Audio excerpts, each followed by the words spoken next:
Hi, everyone.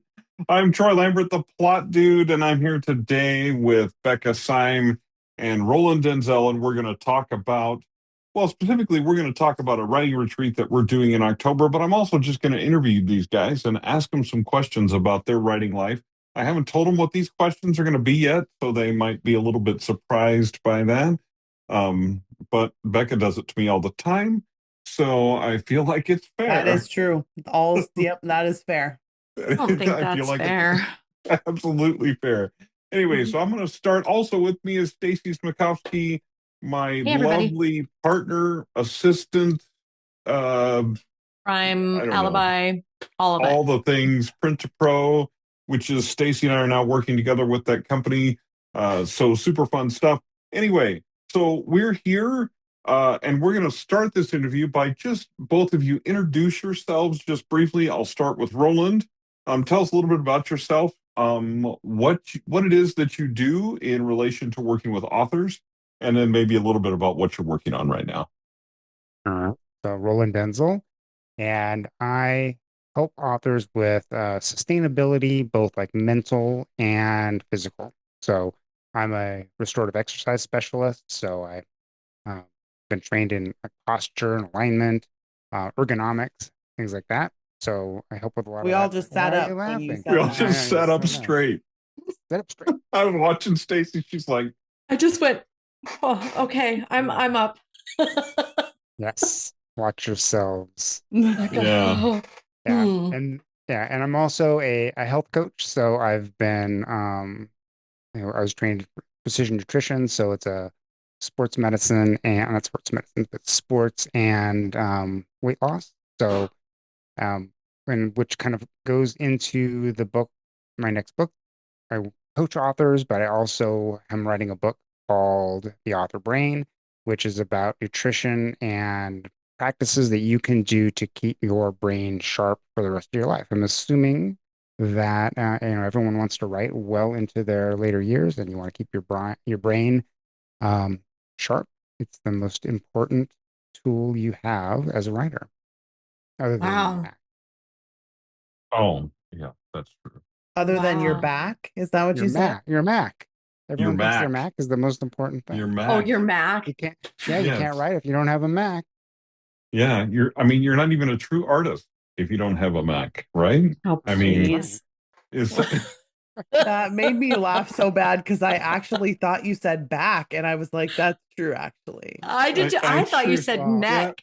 I was like, oh Okay. yeah, you're right, your neck. It does you this whole well, Maybe, thing. I don't know. Maybe for maybe you it's your two, it's your hearing. Maybe it's hearing. your hearing. Maybe it's your hearing for you two. You're I don't right. know. You're right. I Yes. think you're right Let us too. know in the comments who heard correctly. What Yeah. did you hear? Yeah. What Yeah. So did you so I'm hear? right. So the author brain coming soon to all the places you find author books. Well, I will Excellent. definitely be needing to read that one. Yes, for sure. All right. Apparently. Um, Becca, yes, apparently. Becca, tell us something about yourself. Yes, something about myself. Well, I work with authors in also the brain, but like in a different way. Like Hmm. Roland is doing the health and the wellness and mindset. And I work with what I would consider to be like the neurological part of you, like the parts that are your patterns, and understanding and knowing what patterns you can expect yourself to act in consistently, and then how to help yourself get more of what you want out of your author life. So knowing what you're great at, I work with the Clifton Strengths a lot, which is a success metric. And I have a book that's coming out. Well, I have multiple books, hopefully, that are coming out this year, but one in particular called The Care and Feeding of Your Author Career. And I Mm. am excited to talk about more in the upcoming years about also sustainability, but business sustainability, mindset sustainability. And I leave all the health stuff to Roland. He's the expert there. But There you go. What I I'm love also, about I was gonna say I'm also Roland's biggest fan. And so there's that. you are, and I'm very pleased about the two of you Yeah. not only working together, but being together. It makes me very, Yeah. very excited. Me too. I also love, well, the thing I love Spoiler. about Becca is that Spoiler. spoiler alert. Sorry about Sorry, that. everybody. Sorry if you were about that. holding out your hopes for one of them, but they're taken. They're taken. But So my what I crush love on about Becca has now been squashed. oh Oh, man. It's What I okay. love We about can still be Becca is friends. every time I message her anywhere, Facebook, email, anywhere, she goes, "Oh, let me look up your strengths really I quick." do. Yeah. And then she apparently can explain I can everything that explain I'm why you doing, do what you do. why I do what I do. And then I say, Mhm. "Damn it, Damn it, Becca." And Becca. it's my understanding there are shirts, mugs, There are shirts, mugs, and That mugs. say, like damn it, fans. Becca. We have these Yes. fans that say "Dammit Becca" on them that people will hold Cheers. up at conference and like wave like church ladies Yes. fans in the air.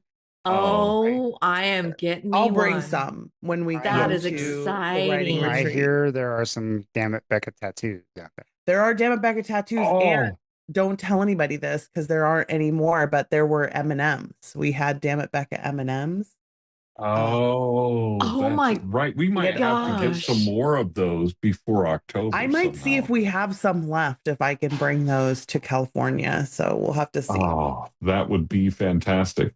Maybe we'll have a tattoo artist on site and you can get a Damn It Becca That would be tattoo. awesome. Oh, that would be my first tattoo. Me too.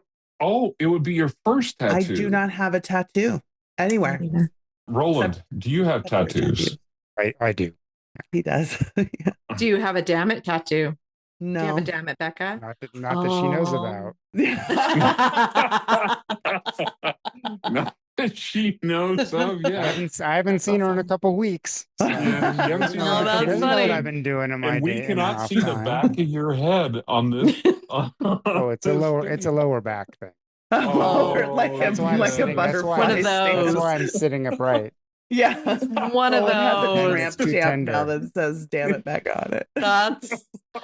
That's fantastic. Oh man, I might have to consider it. We might have to consider. Please don't. Please no one do that. That is not, no one get that idea and show up at Author Nation and Oh my please don't- gosh. No, Please no. don't do that. Yeah, Oh yeah. my please. gosh. That would be fabulous. It would be No. really funny. No It regrets. would be funny. No It would be regret. funny. No regrets. No Damn regrets. it, Becca. No regret. No regret.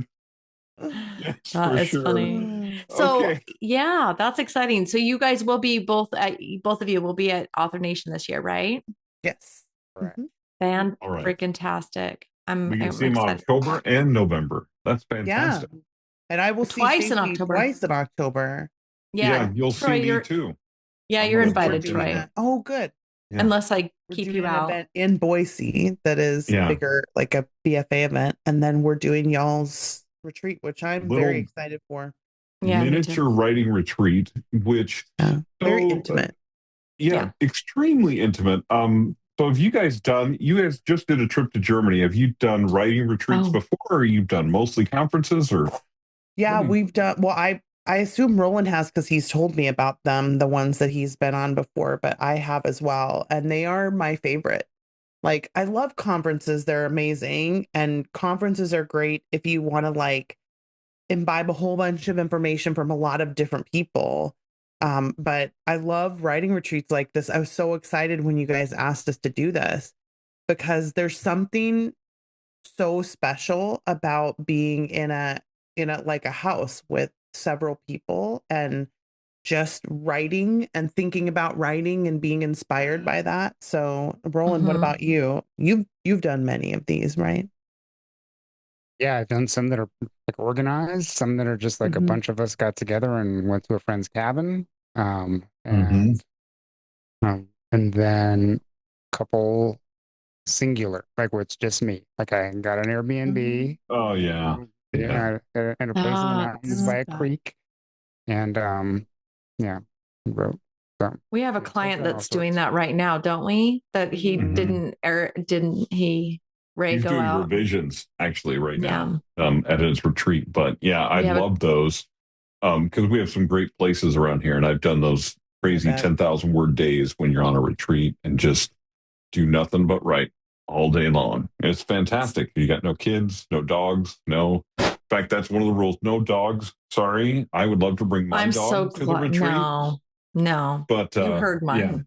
No. yeah, I'm not bringing my dog to the retreat. So please don't bring your dogs to the retreat. Although, do you guys have dogs? Neither of you have dogs? Okay. No. Cats? Not at the yet. moment. Fish? I've had all. I do have some fish on a little my under my deck sea fish. in a little pond. Yeah, he's got deck fish, which is very cool. Oh, yeah. Outside. What do you in a mean? pond. Like, what do you mean? Koi Like fish. koi? He lives Like in California. Yeah. No. Though they are Minnows. golden minnows. They are it's a weird name, golden white cloud. They're called white cloud minnows, but they're golden white cloud minnows, and it's like a Chinese stream minnow, river minnow, or something like that. And they keep my mosquitoes at bay. I like deck water gardens, and I don't want to get mosquitoes, so they handle that. Nice. I might I'm need learning some all of kinds those of new for my things. deck. That's awesome. Yeah, Anyway. you could have a river garden in the middle of Boise in February. You got to bring it into Yes. your. You Well, probably yeah, I'd gotta have- roll it into the garage. I'd have to bring it in. Yeah, it's a little cold. Yeah, it wouldn't quite work in Boise in this. So, Roland, you're in LA, right? What else are you doing in LA? So you're working on writing a rom-com, is that right? Yeah, I'm writing a small town rom-com. So it's the first in what I hope is a series, and I'm really loving the characters. And the biggest problem I'm having is like I keep thinking of all the other characters and all the situations, and then it's like, how come they can't get here faster? I need to be able to write these things faster because I have so many ideas, and I have to constantly write them down so I don't forget them, and then I can let them go, and then I can get back to focus on this thing. Yeah, but exactly. So are you a planner with your books? Or are you a plotter, or do you wing it? What do you do? almost sort of. Yeah, I've written a bunch of stuff where I've just winged it, Winged it? and didn't really work that great. But I do use Plotter, and I learn to plot things out, and I really like the visual aspect and the sort of the drag and drop of Plotter and being able to see the different characters' timelines in a strip, and but then like sometimes I deviate, so then I allow myself to deviate and like add things in, so I'm not strict with it. So a lot of times I'll write a couple and then I'll have to go back and fix those chapters to where now they align and sort of rethink where it's going. So there's some surprises sometimes. A little bit, yeah. I like to do that too. I like to wander a little bit. I like to plan and then wander, It's kind of fun. Becca, what are you working on fiction right now? Should I ask that? Okay, Fiction. Awesome. I am super excited. This is another mystery. This is a mystery, Roland right? will laugh at me because I am currently working on multiple fiction books, and every time I talk about a new one, he laughs because there's a chance he hasn't heard about it yet. Yeah, I'm doing the same thing right now. He shook his head a little bit, like he did. He's I so don't kind. know how to explain I'm it. really bad about it. Like normally I'm not the person who encourages like just bounce wherever you want, right? Because that doesn't always work for everyone, but my fiction is part-time. Like it's sort of a hobby right now because I haven't published my last mystery. My last fiction novel I think was a year and a half ago, maybe 2 years ago. And my last mystery was 3.5 years ago. And so like I just am so when you busy. say it's a hobby right now because you have like 50 books.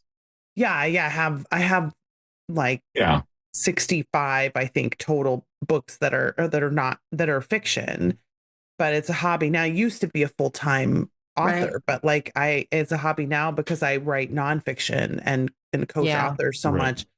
And I've written many nonfiction books in that time, but the fiction is really hard. So what I do is every time I feel inspired to write something, I just go work on it. So like I'll tell Roland, I'm going to go write this. What are you writing now? Like which one? and it's like a different one every time that I'm working on fiction. So are they, Talking do about you, it. She'll start how are talking you, about it. I'll be like, wait a minute, I don't think I've heard this I one don't think I've heard before. I about haven't this heard one. about So, this one do you before. have like Yeah, I had it. multiples and multiple stages? Like, Oh yeah. how do I've you got, keep all that Me too. straight? I think because some of it is just brain, like my brain just sort of works that way. I have a ranger in the Clifton Strengths.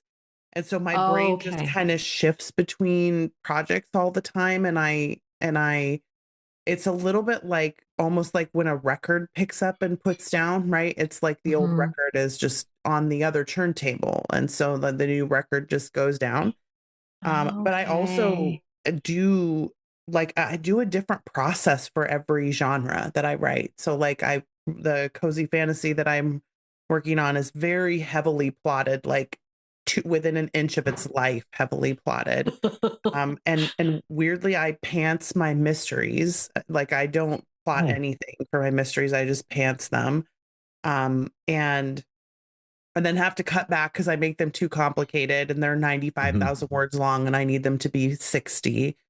And so I have to cut characters out and whatever. The sculptor there, isn't she? Yeah, just like, ugh. And then I plot the romances that I write. I use the W plot and plot like tentpole plot. Yep. And then I pants my nonfiction completely. You pants your nonfiction. Oh yeah. Yep. Oh, wow. I never have Wow. outlines for my nonfiction. Oh man, I'm totally the opposite of that. Like I outline my mysteries and my nonfiction, but like a lot of the romances I've done are just off the like I'm just flying by the seat of my pants. It's kind of intuitive. And I don't write fantasy because I don't read fantasy. I don't. Epic I want to fantasy, meet somebody who especially, just pantses really. fantasy. Like I bet it's possible, but like, oh my 'cause I think gosh, anything's possible. But I couldn't. I needed all of that in one place. I can't think of It's funny because any I of couldn't my do it with clients I who couldn't write do it with fantasy nonfiction. That do that pantsing. pants. Yeah. They're all I too go and, organized. the first thing I do in nonfiction is I like this chapter is I write out like Me write too. down I the write chapter an outline. titles, Me too. and then like this chapter, then I hit enter and then tab in. I go, okay, this chapter needs to have these things. And, Yeah, I mean, I'm working on a nonfiction right now. Well, Stacey and I are working on one together, but I'm working on one that I've been working on for a long time, and I'm finally actually, in theory, working on by like it was outlined in an ethereal idea out there, but like it's structured. The nature of it just makes it easy to structure, but like it is structured not within an inch of its life, but it's like there's a definite flow and a pattern to everything that organizes it and ties it together. That fascinates me though, because I think so, like, and everybody's brain works so different, right? Like which is very cool. I think we all are doing our best process, but my my brain works like a bread machine when I'm doing something like a book like that. I have a very specific central thought that I want to have that sort of unifies everything. And then I have like I usually have some kind of either central metaphor or central message, and I want to say something very specific, but I have to talk to so many different types of people when I'm doing the message that I either don't need to structure it because I just am like giving one case study after another about this topic, or the argument has already been formed in my head, like the bread machine thing, right? Like all of the things I knew about intuition or writer's block or burnout had just kind of gone into my head. And then when I was ready to write the book, it just like ding. And then like the bread was there. And then I just started writing. So I think I pay for this later, but what do you think a bread machine does? Oh, like you put all the things, you put all the stuff in there and then you turn it on and it mixes everything and it lets everything rise. And it has a pretty specific process, I think. But right, what you're saying is you have a nonfiction sourdough baby for each of your books. Okay. And you pull that one out of the fridge, and this one's rye, and this one's whatever, right? Bread No, like machines, I boys. put all the ingredients in, like this is the metaphor, right? I put all the ingredients inside of it and I measure everything and I'm collecting stuff and putting it inside and putting it inside and putting it inside.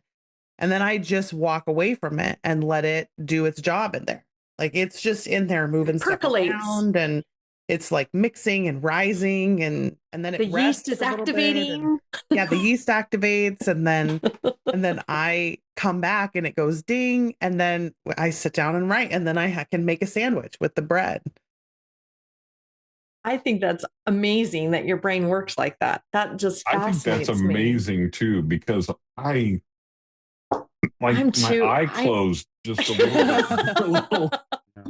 I'm like, what? Yeah, because But, I mean, I'm that's gonna great. say, yeah, It's it's a great amazing how that's illustration that of How different just we that are. how Yeah. different everybody is. That's just Yeah. completely unique. I didn't intend for that to come out of this conversation. But I it's wonder, really cool. Becca, because you work with a lot of authors. I mean, a lot of authors. And, you know, I know you work with Clifton Strengths and there's already like what is it? Like how many 34. different? There's 34. I was going to say 34. there was like 50, but I can't remember.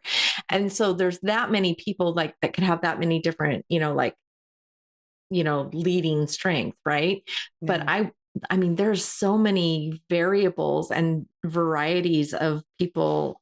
I wonder if you've like ever met one that just like surprised you. Like if you've ever met somebody with a Clifton strength that's like, oh my gosh, like that's different, that combination.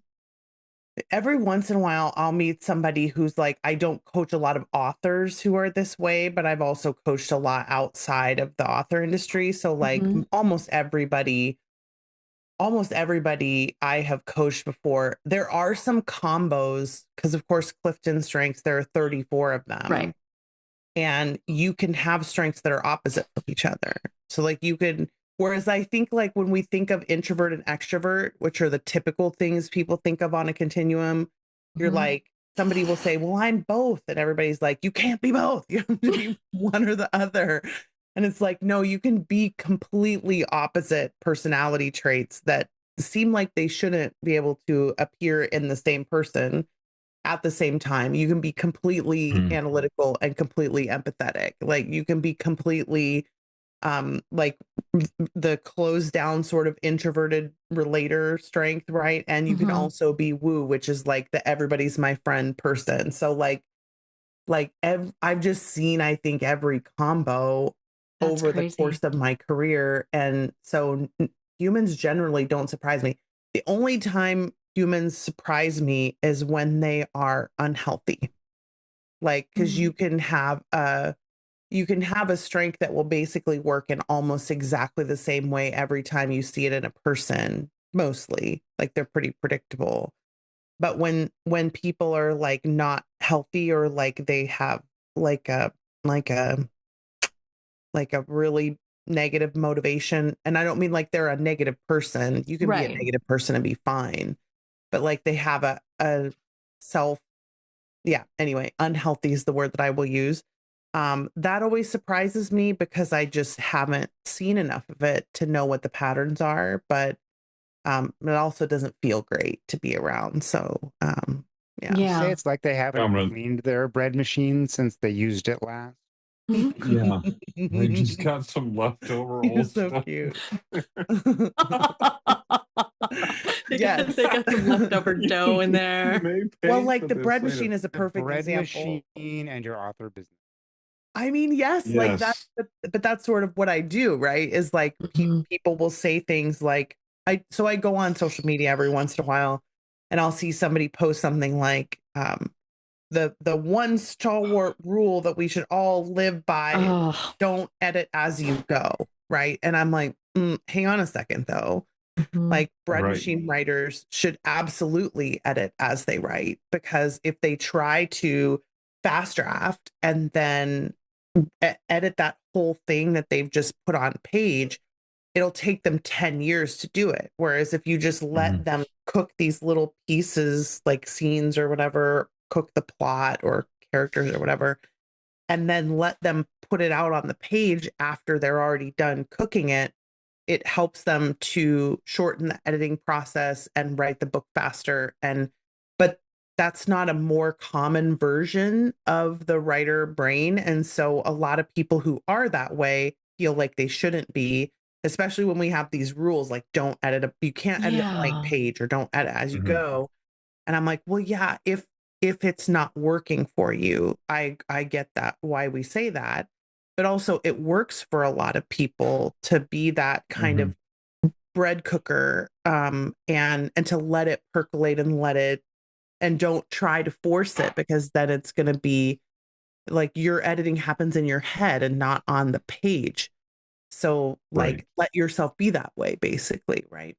Yeah. I just did a talk about this last night about how not everybody's the same. And the only rule is that it has to work for you, not for somebody else. Yep. And it's, because I used to be guilty of it too. Oh, yeah, you got to do this. You got to write every day. You got to do all this stuff. And I'm like, the more I've been around writers, the more I'm like, no, none of that's true. Because there's too many people that are successful that don't do it. So you have to, as you say, question the premise. So Roland, right now, publishing is going through, we'll just call it a few changes.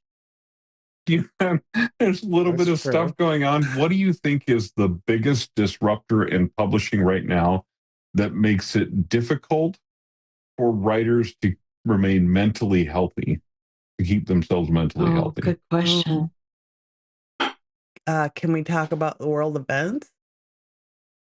No, that's off limits. I'm kidding. No. Because I'm like, I mean, I know people want to talk about AI. I would definitely say that, but I mean, I would just say world events. Like, I don't even think we need to go into any detail, because like, no matter what angle you're coming from, things aren't great. They don't feel great. Right. Yeah. Right. And the industry doesn't feel great. And the industry doesn't feel great. And I would say so right now, I think a lot of writers in the indie space are being faced with the fact that it's much harder. They have to do a lot more work than they thought, because a lot of people have been, maybe not maliciously, but they're like, hey, you can do it. Everyone can succeed. And maybe not everyone can succeed, or like you have to try so much harder. You have to be willing to put so much more into it. And it's a hard way to make a living. Like, you have to love writing. You really have to love writing. Right. So, and then at the other end of the spectrum, I think a lot of people whose dream is to be traditionally published are starting to realize that it's much harder to get a traditionally published deal. That deal is not going to be as great as you thought it would have been. You thought that's a weird tense there, but yeah. And then it works. I'm an editor. It works. Okay. And then you're still going to have to do so much that you didn't want. Like, they get into it, they want to do traditional because, for two things. It's like prestigious to be traditionally published, but also there's this idea that you don't have to do all the, like, your business is writing the book, and you hand it off to these people who put your book out into the world, which can kind of be true. But if you put that book out into the world and you don't do a bunch of marketing for it, then it's, it doesn't go anywhere. It's out in a desert without anybody finding it, so. Yeah. I think that reality is becoming more and more, I guess, known. I think that secret has gotten out. I mean, since 2005, that trend is kind of like really kind of, like that whole idea has been kind of been shifting, but you would think so. But like, I'm working with a client right now who fully believes that as soon as I find her the right agent for her book, that her life will be on easy street. Yeah. I mean, and it's like, so you would think that. I will say though, I think it's actually better for people to believe that than to believe the alternative. Like, as much as it is, like, it's great that to have us talk about how difficult it is, etc. And at the same time, like,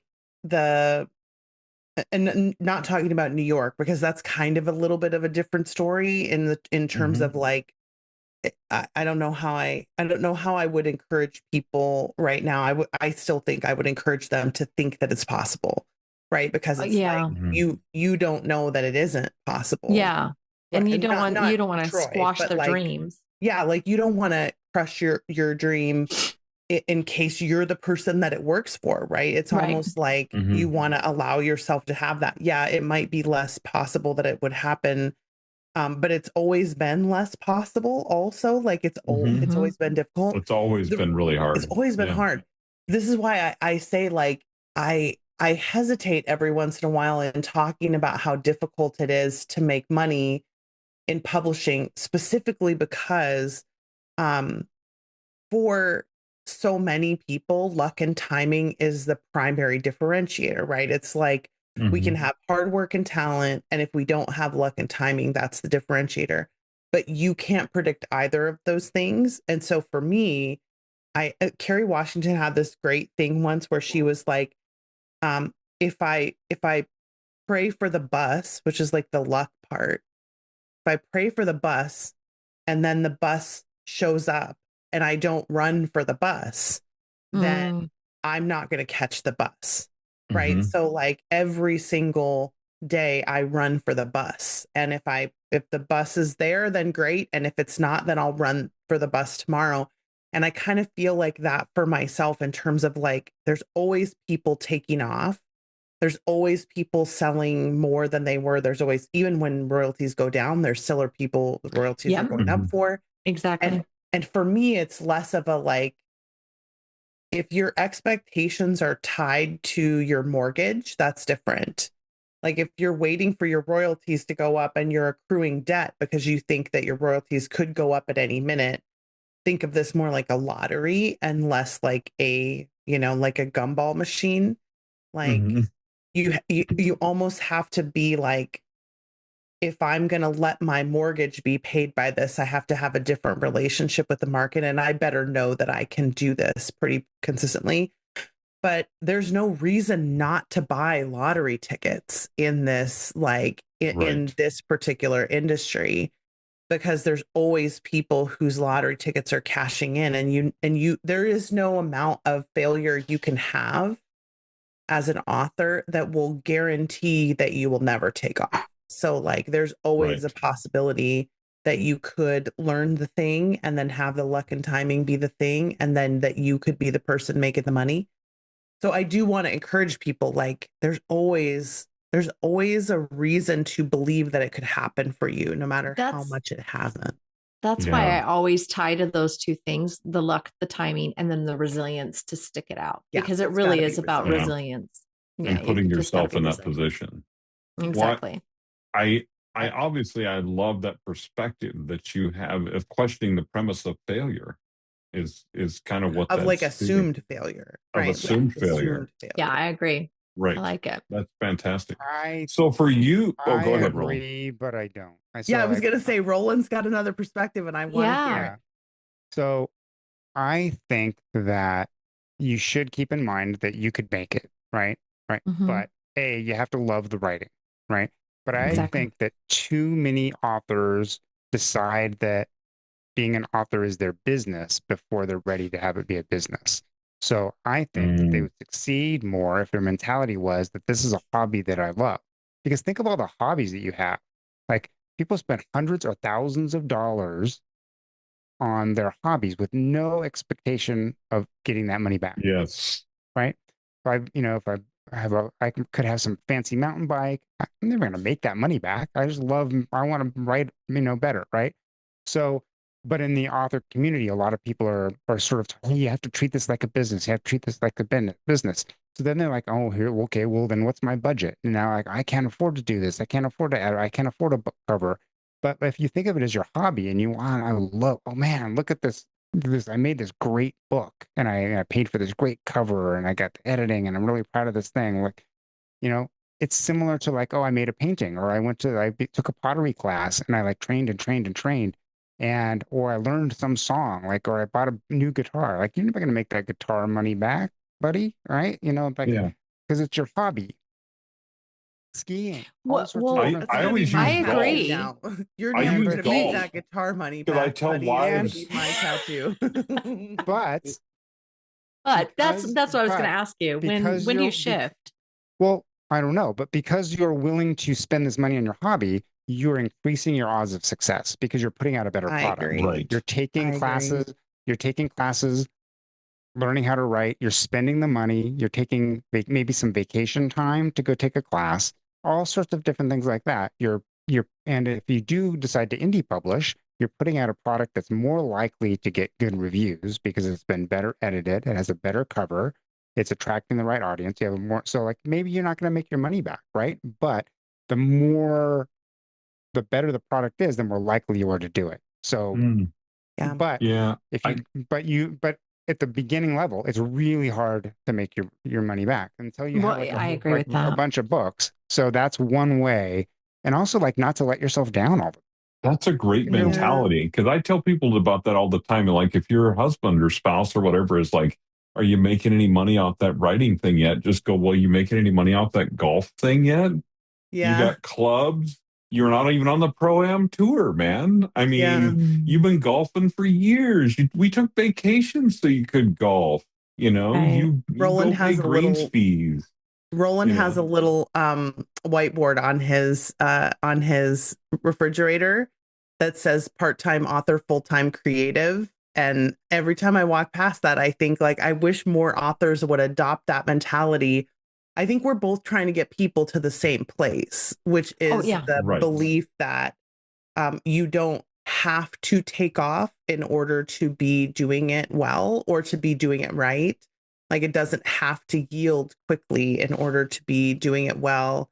But I like what he's saying more because I do actually think that with all of the disruption in the industry, like everything that's disrupting the industry on some level is going to change the way that we do things, right? And I think with all of the disruption, it's giving us an opportunity to decide how we want to be as writers and whether we want to be beholden to this idea that I need to produce money now. I feel like the indie gold rush made us into we need to produce money now and we need to produce the minimum viable product now and it needs to happen as quickly as possible.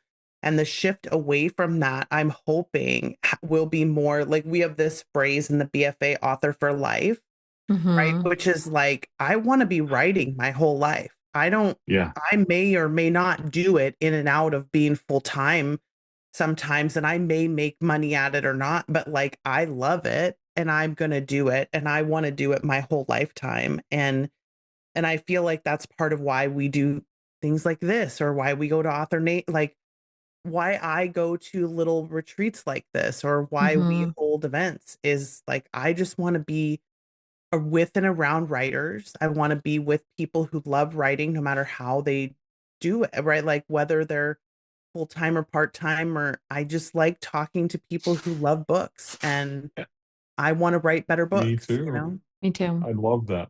Okay. And Roland, I think I do want to clarify though something about the business part. I do want to clarify that I'm not saying that you shouldn't, like, I mean, you can legally treat it like a business. Like if you're trying to do these things, if you're trying to make an honest effort into bringing your books out to the world, and like you can do some things that are business like, but if and you know, unless that's the legal side, not the mentality side, right?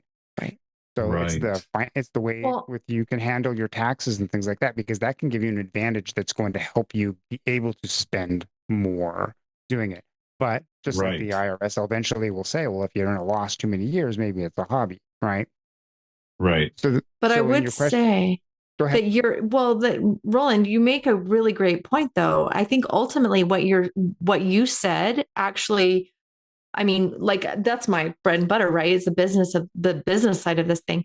And initially when you said that, I was like, oh, you know, kind of like gutted. But ultimately, I think what you're saying is it's another way of helping authors be more resilient as things change, because you're right, Becca, like this is a tumultuous time and authors are, I don't know, I think authors are more and more discouraged, especially even those veteran authors that have been in the business for a long time. And they're like, I don't know what to do with all this mess that we're dealing with. But Roland, your mentality and the way that you're approaching that, if we go back to that idea, like, hey, I'm doing this for fun. And Becca, I just want to be an author for life. And Johnny, Johnny Lingo. What's his name? Johnny Truant. Johnny Truant, not Johnny Lingo. No, tell him I said that. I'm Tell him I text said him that. right but now. Johnny, when Oh, Johnny was like, let's just have That's gonna be my fun. next character. Oh my Johnny gosh. Lingo.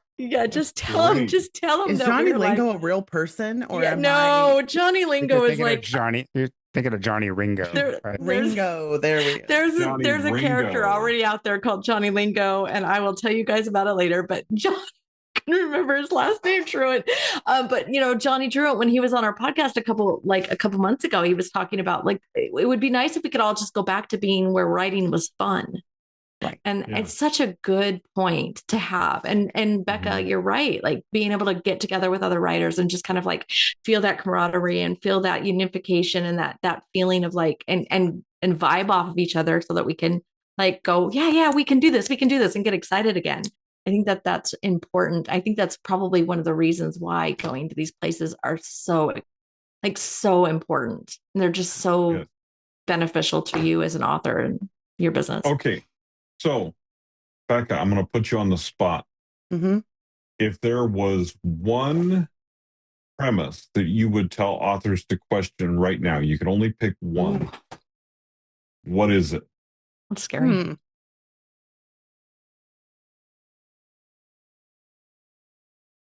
Don't smirk like that, Troy. It makes you look creepy. That's a hard one. But I would say I would question the premise that disruption lasts forever. Ooh. Like I Good feel call. like a big part of what everybody is afraid of right now in the industry, I think in multiple different directions, right? It's either like people aren't going to catch on quick enough, or we're going to be forced into the, like there's this element of like every single side of like a particular debate or the other, depending on what it is. This has always been this way, by the way. Like every single time we have a debate like this in the author industry, it's the same group of people always saying the same thing, but with a different flair, right? And so what I've learned about that is that none of that lasts forever. Like nothing is, and there always will be some kind of normalization at some point where it becomes more known. And I think a lot of the tension and the frustration around these things are that when the disruptions first happen, they feel to some people like it's just going to be in forever, where things are never going to go back to or they're never going to be normal again, or they're never going to be. And I always want to remind people, like, this is why resilience is so important.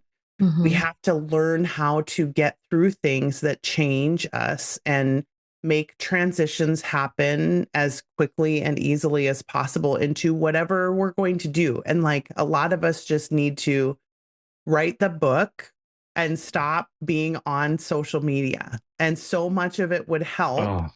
Like so much of our mental health would improve if we would just close down Facebook and Threads and Twitter and Instagram and TikTok and open the manuscript instead. Oh, such a good. Yes. And Roland, you're not even on social media. So I'm mostly on Facebook. Yeah, but do you he's a Facebook lurker. Do you find that that's probably part of the reason why you feel a little healthier about your writing and your overall health? Do you think that you see a better health? So, I mean, I think so. Like, I do like to go on there and I like to see what my friends are doing, but I don't. He doesn't hang out there. Don't get wrapped up in the politics and the garbage and the arguments and the. No, like I don't usually. Like you can, it's hard, but if you close a lot of the things that you don't like, Facebook sort of does learn a little bit. You have to keep on it. But if there's people post political stuff, and like I don't have to unfriend them or anything like that. I just click that button to hide that thing, and Facebook, he doesn't like that kind of thing. And eventually it sort of learns those kinds of things, and I don't see as much of that stuff. So that's awesome. Yeah, I've been lucky to keep that up. And I also have, there have been times excuse me, when I spent too much time there. And now I installed a phone app that makes my phone less interesting. It makes everything like the Oh screen's yeah, it makes it black and white. There's no, Yeah. there's no icons. There's no notifications. So you have to go and like you can't even click. There's no icon for Facebook or anything. Like you have to type the word Facebook, to I have Wow. mine What is hidden on this? my phone too. What Yeah, is For that this and then reason. app? it's called Minimal Phone. Yeah. Minimal Oh phone. my It's like and it sort of replaces do your that. regular launcher or your regular screen with like sort of text and stuff like that. So it's available for Becca's like, I'm just learning Android this and now. The minimal phone. I need minimal phone. I to. But it know. also like when I you can yeah. tell it certain apps like when I do go to Facebook, it says, "Oh, how much time do you want to spend there?" And it pops up this little thing like 1 minute, 5 I minutes, have or that 15 too. minutes, Yeah. right? And it just pops up, and I and then have it Really? doesn't, and then I you need can be that. you can be Draconian. draconian and say at the end it closes the app, right? Which I don't do Nice. that. After that time, it just comes up and says, "You've been You've on been here on for this 15 long. minutes. Do you want to?" You can snooze it and stuff like that. But it's it's a reminder. Dumb phone. Yes.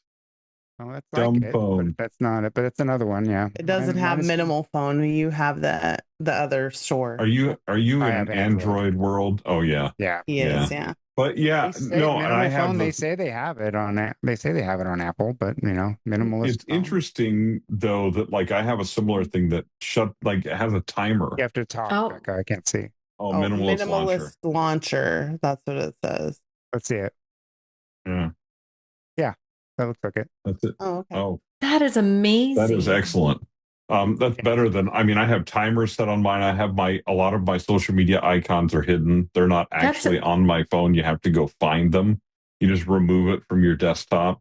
And I have almost all my notifications turned off on my phone, so I don't get that little red button because that red number, the red I can't button. handle that red number. Yeah. I can't handle. I look at my partner Holly. I look at her phone, and there's like a number that has the like digits. 1700 messages thing. Yeah, there's like 3 digits and a number next to her Gmail, and I like things crawl inside me and try to get out of my skin and things like that. Like it's really I can't handle it. If I see those notifications, I have to know why there are so many. Yeah. Why there are Dude, so many. My Gmail has an infinite scroll. I don't think I could ever get to the bottom of my inbox. Yeah, like let me tell you, like I just don't use my email like you guys do. Like let's see. My inbox. What do you mean you don't use your email like you guys do? How else do you use your email? I was going to say, wait a second here. I don't clear out my inbox. This interview just got longer. You don't clear out your... You don't clear your inbox?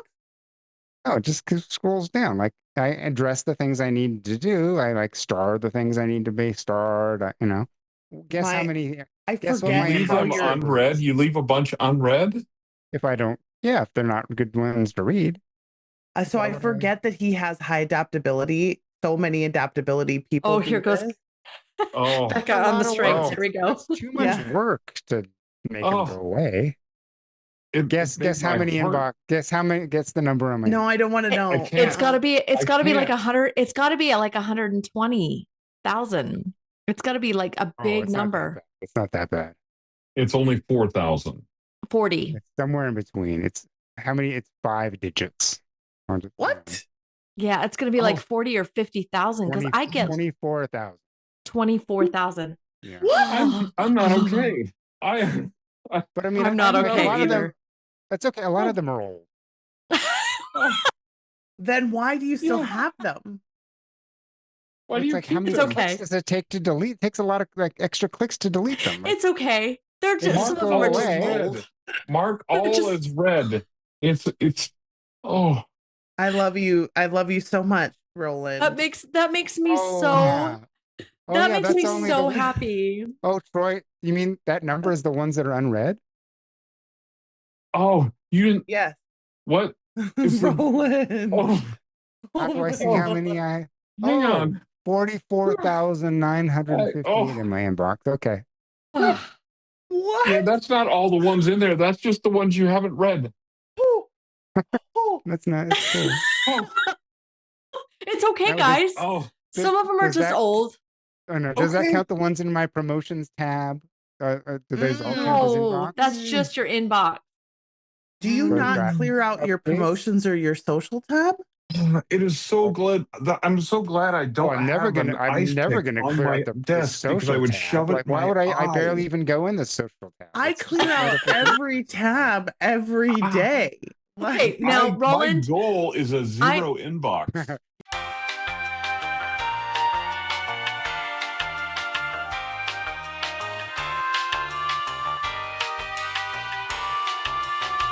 I think that this is great though, because really, in all honesty, I think that this just shows people like at different levels of your author business, you can look at people and you can think, oh my gosh, they have it all together. Like they have it completely figured out. And they think, And then there's Roland. and then there's No, not at all. No. It's no, to say but like it's just like that that they have ideas about what they're that's supposed to different. look like, and they're Yeah. totally different. And you like can be successful even with 40,000 emails in your inbox but like that you don't Gmail. clear out. yeah, and You can be people successful even if you don't waste your time, especially if you don't waste your time emptying your inbox. right. Well, I mean, well, could and be honestly, writing. I mean, the thing it's is, not I even can a almost priority. feel that argument. I can almost feel that argument because I'd be like, you know how much time I spend emptying Clearing out my inbox inbox. and just Yeah. getting rid of the stuff. Although So I have what- unsubscribed to a lot of things. My just point- You to- just don't want to That's the see them, thing. right? You don't want to see Yeah. them in your inbox. Right. You just Yeah. unsubscribe. Close the app. Yeah. Oh, there you go. See, but see, that's my point. Is like you've got so many people out there that right now are trying to compare themselves to other people who they idealize as successful, and like they have these ideas about people that they don't realize that you can be completely functional in your own way. Yeah, totally Just successful. recognize Right. that And it's different. okay to be Well, that way. Yeah. And so to bring this back, I mean, to the retreat, the writers retreat thing that we're talking about, the thing that I encourage people to do is come to these writing retreats and hang out with authors. Like I've been at writing retreats with people that you would consider famous, right? Yeah. And they're just people. They're in blue jeans. Yeah. They come out before they brush their teeth, and you're like, dude, go back. One time. The one time, only one time. I was checking my inbox. Here comes Roland. That's right. No. But I mean, the part of the point of doing these things is that you just get to connect with peers, and you get to see that while you're sitting there writing and doing a writing sprint, so are we. I mean, Right. I think part of the thing is to come together and see that we are more similar than we are different. There's a lot of times when we're pointing out differences when we're on social media and we're comparing somebody's highlight reel to our rough draft, and we don't get to see the reality behind this is the actual writer's life. This is actually the way things work. This is the way it doesn't even matter how successful you are and by what metric. What matters is that we're all here doing the same work. We're all here doing the same thing. I love spending time with writers. I love it. Otherwise, I obviously wouldn't do the things that I do and work with writers all the time because that would be crazy. And I know that all of us work with writers all the time. And the reason we do it is because we love it. So an opportunity like this, I'll just pitch Fjeldheim Writing Retreat. It's in South Lake Tahoe in October. What are the dates, Stacey? Why don't you should fill in all the details. Just put this on the calendar. Hold on. I didn't know this was a musical. Becca, yeah, take so it away. sorry. I'll bet it's in my inbox somewhere. October 14th is day one, and it goes through your spam though. Yeah, it's probably in your spam. So that October wouldn't even help. Yeah. So it's October 14th through 18th. And it, like Troy said, it's in South Lake Tahoe at a beautiful house called Fjeldheim, which is Norwegian for mountain home. And there's only 18 spots available. I think we've sold a couple tickets already, but so those numbers are dwindling. It's a limited and it also space. depends upon the mix of people whether Yeah. it's possible it could only be 16, depending upon the number of how the numbers shake out. Right. Yeah, Because depending we've on how got female bedrooms work out. accommodations, male accommodations, accommodations for couples. If you're a couple, hop on things really quick. Because we have a couple of couples. So my partner Holly and her sister are coming to be our cooks. So that's going to be fabulous. She cooked for us last year, and it so was good, guys. amazing. Oh, yay. She's super so fun. good. We'll have a cocktail of the day that I'll be bartending and making those. Roland can have 2 cocktails of the day. He can yes. We have a joke because I always order a cocktail and then he ends up drinking it because I don't. She just likes to taste it. It's the thing that Holly does when she orders a cocktail. She sips it and doesn't like it, and suddenly it's next to mine. Yeah. And then she takes the keys. I always ask kind him. Of a hint. I always ask him, "Would you like this one? Like, would you drink this?" Then I'm like, please tell me when it's done because the ice is melting. Exactly. Are you not going to drink anymore? You're not going to drink anymore. Give it to me before the ice melts. So we'll have cocktail of the day. We'll have meals. There are places, if you have dietary things, when you register, there are places for you to let us know about those things. There's a hot tub on site, beautiful views of the lake, and just a ton of time to write. And there are tons of quiet little corners. If you don't want to hang out with other people, there's a library. There's all kinds of quiet little corners. Or you can hang out with people, do writing sprints, whatever it is that you want to do. But the whole idea is to get away, for instance, from your inbox. I don't know. Yeah, get away from the inbox. Whatever else you might get away want to from the inbox. And my little dogs. And So whatever you want to get away from, come join us.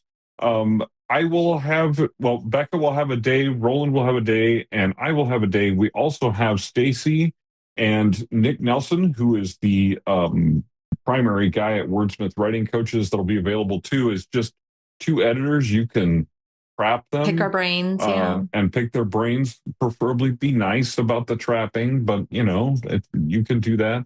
You can pick our brains in the afternoon. Roland, Becca, and I will be around the whole time. And so, in addition to us just giving little talks and things like this isn't a formal conference. There isn't like a bunch of formal teaching. It's really free time. We'll probably do a museum trip into South Lake Tahoe, into the town. There's kind of a few museums we can run around and give you guys writing prompts, stuff like that. That's kind of fun. There's a coffee shop right down the hill. If you don't like my coffee, which I make the best coffee, by the way, maybe Roland and I can have a competition because I know he's a coffee guy too. Are you a coffee guy, Roland? He is a coffee guy. Yeah, Nick Nelson, his family owns the house. He does not drink coffee. I don't either. He drinks tea and stuff in the morning. Does not drink coffee. Is he an alien or no? Well, no, because by the end of the British? retreat, he is an alien. He was drinking my coffee every morning. Oh. I literally converted him. He was like, I have never had coffee like this. And I'm like, I know. Can't wait to try it. I know non-coffee people are great people as well. I just want to make sure anyone who doesn't drink coffee feels welcome at this retreat. We will love you. We will have tea bags and other I'll drink tea with you as well. We'll have some of my best friends drink tea. Drink tea only, no coffee. It's kind of a California thing too, isn't it? Roland likes everybody. Like he just likes everyone. So he would like everyone whether they drink coffee or not, even as much as he loves coffee. And he really does. As much as I love coffee and I love making cocktails and all of that stuff, even if you don't drink and you don't drink coffee, you're still welcome. There is fine mountain water at the mountain house. So you can have water too, if that is your preference. Probably healthy for you to have some between the coffee and the cocktails. Not sure. Probably a good idea. We'll work all that out for you, but we'll have beverages available for you throughout the day, snacks throughout the day. It's all inclusive. Your meals are provided, your lodging is provided, and a reasonable number of drinks. We will cut you off. if necessary. Please don't make That's that necessary. wise. Yeah. Please don't make that necessary, or we'll make you go for a hike. And there's bears in the area, you may not return. No, just kidding. Just kidding. That's not true. Awesome. But really the point of this is so that you can get away to get it done, and honestly get fed emotionally, spiritually, physically, so that you can feel like this is so you can love writing, learn to love your writing career. And that's really what this is more about.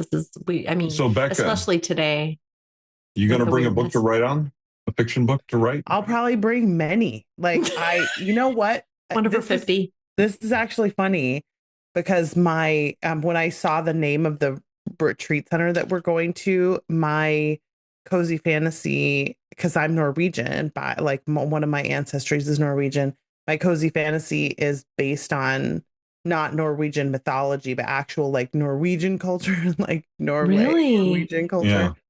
Yeah. And so I will bring my Norwegian / cozy fantasy to the retreat, and maybe other books, because I don't know if I can work on only one first. because Becca has as many books in her to be written pile as Roland has emails. That's probably true. Waiting for you to bring it back around. I knew I'd bring it back around. Roland, I had confidence in you. Are you going to bring a fiction project to work on while you were at the retreat? Or do you know yet? Absolutely, yeah. So if I'm hopefully I'll be in book 2 of the rom-com series by then. Oh, that'll be great. Excellent. Yeah. We can compare. I may be writing a rom-com at that time as well. I'm not sure if I'll be that far in my current to be written list, but I have a plan for a rom-com series that I've had for a long time. Fun. It's finally becoming a reality, I think. So that's awesome. Yeah. Anyway. All right. Well, and Stacey, are you going to bring something fiction to write on? Yeah, actually, if I'm going to get the nonfictions done before we go. And then, I'm finally going to finish that book about how I killed my mother-in-law. Oh, I hope that's fiction. No. Partially. It's going to be creative nonfiction. Wow. Yeah. It's a dark comedy. Fact, I'm just going to tell everybody you have to come to the retreat at Fjeldheim. And you'll learn about how I killed my mother-in-law. I will make Stacey tell that story, maybe the first night at dinner. So there's just so much. Well, thanks guys for being here. Right. Thanks for jumping into this. We're all safe at this place though, right? Yeah, yes. We're all safe. Okay, just check. There is a large. I like you. You're not okay. Yeah. I like you. In fact, I will tell a quick story before we go. When a realtor friend of Nick's showed up and they went and broke into the house next door, the groundskeeper that was in charge of Fjeldheim did go and rescue them and made everything okay. So, we'll try to keep the illegal shenanigans to a minimum this year. Yes, please, no shenanigans. No, well, I kind of like no illegal shenanigans. No illegal shenanigans. Yes, okay, nothing illegal. Yes, exactly. Anyway, thanks for joining us, everybody. The links to the Fjeldheim information and all that stuff will be below this video in the description. Register quick. Spots will go fast. There's early bird pricing right now until the end of June. June 1st is when it starts. So June 1st. When it ends. It ends June 1st. So there's early bird registration before June 1st. After that, the price goes up about $500 a person. So buy about $500 a person. So get in there quick, get your seats, and we hope to see you in October. Thanks, guys, for joining us. Can't wait to see you guys in October. Twice in October, once in November. Wait. Yeah. In Fjeldheim. Okay. Yeah. Yes. Guess how many in my inbox by then? Yes. Whoever is closest to the number of like a raffle. Emails. Yeah, we'll do like a raffle. Inbox. We'll have a contest while we're there, and whoever maybe I'll have a special prize because I am bringing. I've got a prize in mind. Yes, everybody, we will have some swag bags for everybody, but we'll have a special prize for that one. I like that. All right. Well, thanks for joining us, everybody. We appreciate it, and we will see you next time. Thanks, everybody. Bye, everybody. Thanks for having us.